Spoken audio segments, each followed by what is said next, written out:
అందరికీ నమస్కారం. ఈరోజు భగవద్గీత సప్తదశోధ్యాయంలోని 10, 11 శ్లోకాల గురించి తెలుసుకుందాం. శ్రీకృష్ణ పరబ్రహ్మణే నమః. శ్రీమద్భగవద్గీత అథ సప్తదశోధ్యాయః. శ్రద్ధాత్రయ విభాగయోగః. శ్రీభగవానువాచ.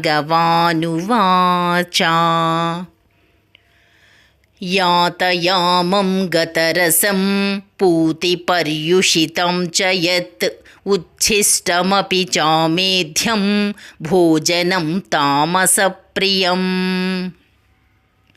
అర్ధపక్వములైన పదార్థములు అంటే సరిగా ఉడకనివి, వండనివి, రసహీనములు, దుర్గంధయుక్తములు, పాసిపోయిన పదార్థములు, ఎంగిలి వస్తువులు, అపవిత్ర పదార్థములు మొదలగునవి తామస స్వభావము కలవారికి ఇష్టమైనవి.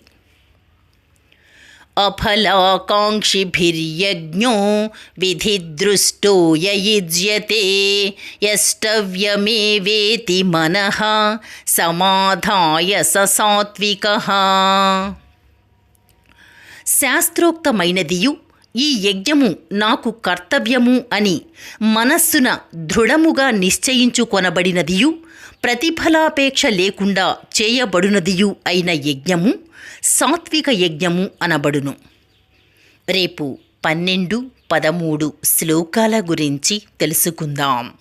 డిస్క్రిప్షన్లో శ్లోకం, భావం కూడా ఉంటాయి, చూస్తూ వినవచ్చు.